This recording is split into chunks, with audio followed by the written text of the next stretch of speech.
Hello everyone and welcome to Knit Grit. My name is Cody and in today's video we're going to be doing the second part of what I just uploaded last week.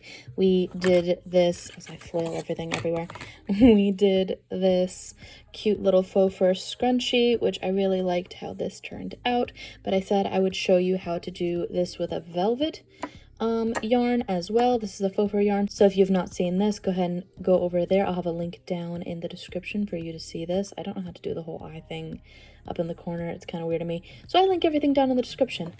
But basically for this project, what you're going to need is whatever like faux velvety yarn you have. I'm going to be using this giant skein of the Brene Velvet, which I really like. This blanket yarn is also what it's kind of named, and I love the velvet part of it. Only thing I don't like is that it very much likes to and now it's going to call me out on it. No, it does. It like frays on the ends if you pull on it too much. So just be wary of that and be careful. For this project, you're also going to need, I decided, you can do this really with any kind of elastic, but I decided I really like these jumbo elastics. The black is fine if you want to do that, but it tends to show through your yarn. So I tried to get one that is as close to the color that I'm working with as I can, basically. So here I've got the purple and it's not quite as noticeable as a black one would be, like so. It all depends on what your aesthetic is. So I'm going to be going with this purpley one from the Jumbo Elastics. I bought these from the Dollar Tree. I'm also gonna move these now since I've shown what they look like. I am also using my Quarantine Kit Furls Crochet Hook. I usually use this for blankets, but this is a nice large bulky yarn, so we're going to be using this for that. And you're also going to need a darning needle. So let's go ahead and get started. We're going to do basically the same exact thing to start out as we did with our faux fur scrunchie here. So essentially I'm going to show it here, but I'm not going to show it in full detail like I did with this one. This one I legit went all the way around for the video, but I'm just going to show you how to get it started and how I get it to the point where I can go off and start making it scrunchy, basically. All right, so we're going to take our yarn, basically, and we're going to put it around our little tie here. I like to tie a double knot of my yarn around where the join is. This hides it the most, I find, but a big part of this is I make an obscenely long tail that is as long as the hair tie is when you pull it outward. That way you can hide it the best. So that's about 12 inches for me. So I'm going to pull this up and I'm going to pull that to the side, and we're just going to do a pretzel knot basically. And I'm going to do that and make sure that it is hovering over right there where the tie joins. I'm going to pull it so it's tight, but not so tight that you're going to warp the yarn. And basically I'm going to do a double knot to secure it. This is all the same thing that I did for my faux fur over there, and I'm going to pull that. And now we have a nice base here. So what I like to do with my original tail is I like to work with it as if it is a piece of the hair tie. So I'm going to single crochet around this entire work with this in the center as well as here. I'll show you exactly what I mean in just a second. But the way that we start this is we're going to take our, I need to move this out way. There we go. So the way that we start this, basically, we're going to take our hook and we're going to go underneath our hair tie, keeping this as if it is a piece of the hair tie. We're going to wrap our yarn around our hook. You can do however you want. I'm basically just doing a little slip stitch. I do go from left to right, which might mess some people up. If you go from right to left, that will also still work. So I'm going to wrap, pull around, and then do a quick little chain, keeping my tail as if it is a piece of my work. Now, basically what we do is we're going to single crochet around our hair tie and our tail. So I like to do about, and every 5 single crochets, I'll show you what I do to kind of move things along. So 2, 3, 4, 5. Now, as you can see, my tail got all womply there. Womply, technical term, you know. So what I like to do is I like to pull on my tail ever so slightly, then I like to pull on the hair tie itself and bunch my stitches up, not so tight that they're going to be bunched up, but tight enough that you're not going to be able to see the hair tie underneath, basically. So I do that every 5 stitches or so. So we're going to go 1, 2, or really it's whenever you feel like it. I just tend to do it every like 5 stitches. 3, 4, and 5. So as you can see, this looks a lot more neat than that does. So let's go ahead and tug our tail, makes our tail go nice and neat underneath, and then tug on our little piece there, makes it all look a lot more neat. I'm gonna pull my yarn out a little bit more. I'm gonna do a couple more stitches, and then I'm just gonna keep single crocheting around until every bit of the hair tie is essentially covered up. And then I'll show you how I scrunchie it after that. So again, one more time, let's just single crochet 1, 2, 3, keeping our tail as if it is in the center, 4, and 5. Our tail is everywhere, so let's go ahead and pull on our tail. As you can see, it's getting a little bit nice and tight there, so let's tie it there. If you pull too tight, you will bunch it, so just be wary of that. And then pull on your hair tie. So we're going to keep doing that until we get to about here, and then I'll come back and show how I continue on after that. I'll be right back as soon as I get all the way up till about right there done. So this is future Cody just talking about this, and I know that this is a completely side tangent and I'm throwing this into the middle of my video, but don't ball this yarn. Seriously, I've tried balling this yarn on a couple different occasions and I forget every time, but when you ball it, it just tries to spring out on itself and it's awful. Just don't do it. Don't make that mistake. All right. Let's continue on with the video. So I'm back and we only have about 1/2 inch of our hair tie left. This is where things kind of get warbly. It gets a little weird. Same thing as here. You kind of just keep going until it feels right. You kind of keep pulling on it and tugging on it, and really there's no set number of stitches, especially since all these hair ties are probably going to be different sizes. So just kind of go based off of that. We're going to keep single crocheting. At this point, when we're so close, I kind of do 1 and 2 stitches each time, kind of pull on it, see what's left. I still could put a couple more stitches in there and just see how that looks. Again, you don't want it so overdone that you end up with a strange like crinkling on it on the base part. Basically, we'll be doing that later basically. All right, so this is about where I want it. I think I'm gonna put 1 more stitch just for the fun of it. And we're gonna kind of just keep our tail here as a reminder of where our start is, because when things start blowing out with this, you're going to really need an idea of where your start is. So I use my tail as a stitch marker to kind of keep track. All right, so if you're just happy with it looking like this, you can slip stitch right off there and call it good. That is essentially how I do the faux fur one. I just slip stitch off and I use the faux fur yarn instead.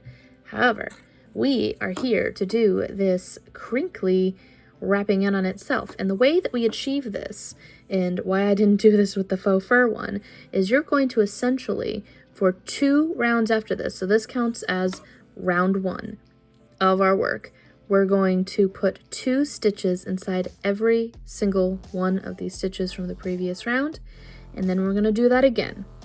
So we're going to be doubling and then doubling again. So doubling these stitches, and then the next round, whatever the double number for those stitches are, you're going to be doing that again by putting an increase in every single one of your single crochets basically. So the way that we do that is we're going to first go into our very first stitch. They're all pretty close together, so we're going to put 1 stitch, then we're going to go inside that same exact stitch. I kind of just do it by motion and by feel mostly. It's okay if you skip one every once in a while, honestly. It's not like the end of the world, but your goal is to try to get an increase on every single one of these stitches. That's what causes it to warp on itself like this, because it doesn't have any idea of where to go. Usually if you just single crochet, it kind of just goes in a single line and that's it. But when you put 2, you're putting too many stitches in there, and that's what causes it to bunch up. So now we're going to go into our next stitch, and I kind of just try really hard to pay attention to where my stitches are. And we're going to put 1 and 2.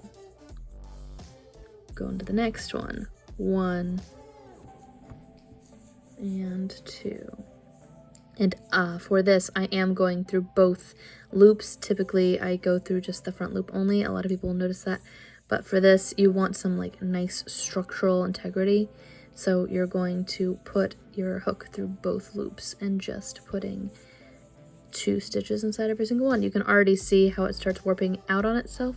And so that's just the first round. We're going to go around for, this is round 2, but we're going to go around for round 3 and do the exact same thing.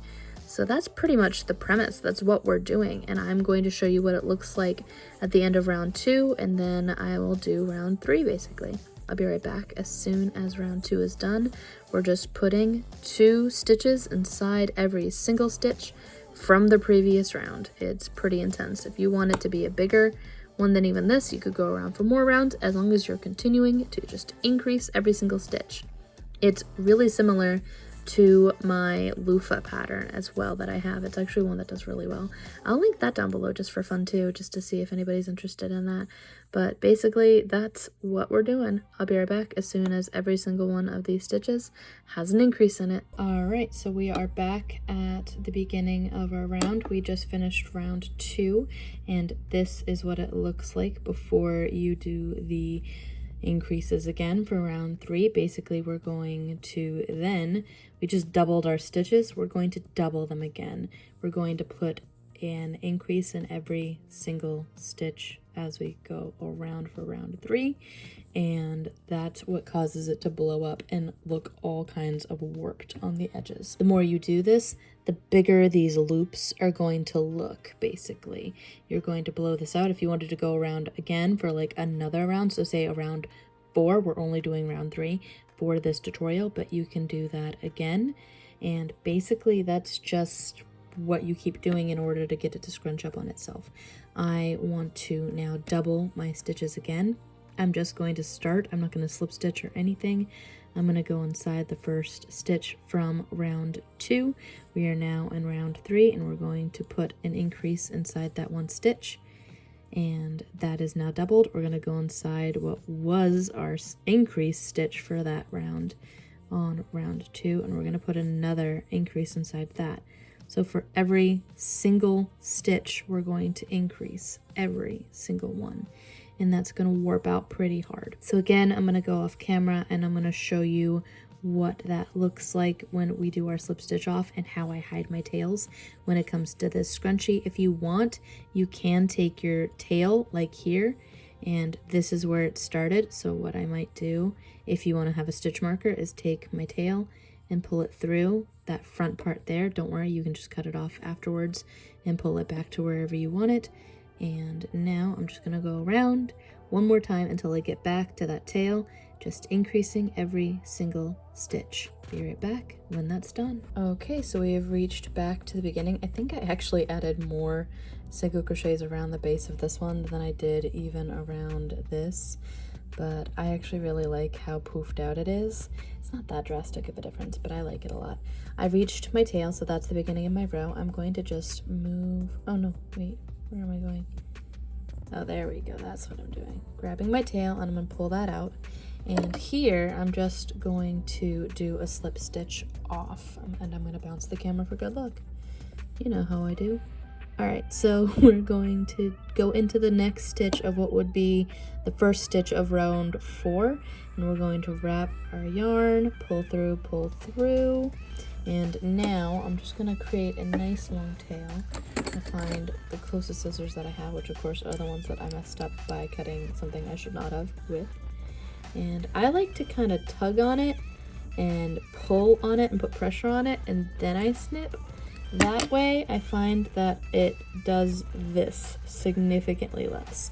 If I've cut these before and had it just be awful, so I'm just gonna pull that aside, try to get as much off of the fuzz as I can, and even when I pull through, it's gonna fuzz out somewhere. Yeah, see, right there. And now I'm also gonna cut this tail because it does not need to be there. I'm going to again try to not cut anything else. There we go. It just got fuzz everywhere. There we go, and it's hidden. So now what I like to do with my tail here, move this out of the way. We're gonna put our tail that we just slip stitched off onto our darning needle. I kind of wiggle it like so, and that helps. I'm also going to kind of pull my tail so that it's not all the way to the end there. All right, we're gonna take our tail, and I like to fish it underneath the next stitch right there, and I'm gonna pull it. And then what I like to do is I like to weasel my tail through quite a few inches of my work. That way it's nice and hidden. So here I'm going to just line it up like so, and I'm going to take my darning needle and go through the center of my single crochets from the previous round.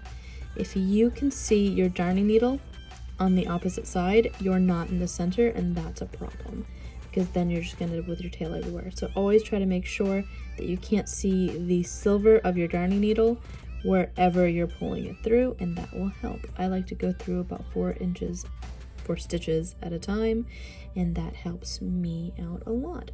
So we're going to again try to flatten out our stitch like so, and trying to go through a bunch of our stitches. Can't see my needle, so I'm just gonna keep doing that until it is probably to there, and then I'm gonna cut it and have it be nice and neat. But that's pretty much all there is to this little cute idea. It's a great gift idea for anybody who really likes that velvet aesthetic and they really like to put their hair up. However, whoever you've got in your life that does that, I think it's super duper cute. And I've been seeing a lot of YouTube vloggers who have the little like velvet ponytail, this thing on their wrists. It's very similar. I like the scrunchy look of it. It looks super cute, and I just am in love with it. And basically that's all there is to this entire tutorial. All right, if you liked this video and you want to see more content like this, you can subscribe. I cannot believe that my channel has gotten up to 41,000 subscribers. That's crazy bonkers. Holy moly. We're actually going to cut this now because I'm pretty happy with it. I like to tug it a little bit. But yeah, feel free to hit the like button if you like this video. Feel free to dislike it if you disliked it. However you want to appease the, algorithm gods. Whatever you want to do. Whatever you feel in your soul. And be sure to hit the bell and subscribe. Do all those things if you want to be notified. In my next video, we're going to be doing the long-awaited cute little gnome. I did the hat in a previous video, so we're going to show you how to make the gnome body. In the video after that, we're going to show you how to turn that into a Santa. I know, it's a little belated, but I got really wrapped up in orders, and I kind of got crazy and didn't realize why I don't do orders in the first place. I have to be reminded of that lesson every couple of years, why I don't do Christmas orders at all. I love how this turned out. Be sure to hit like and subscribe and do all those crazy things if you want to do that. And until next time, guys, bye!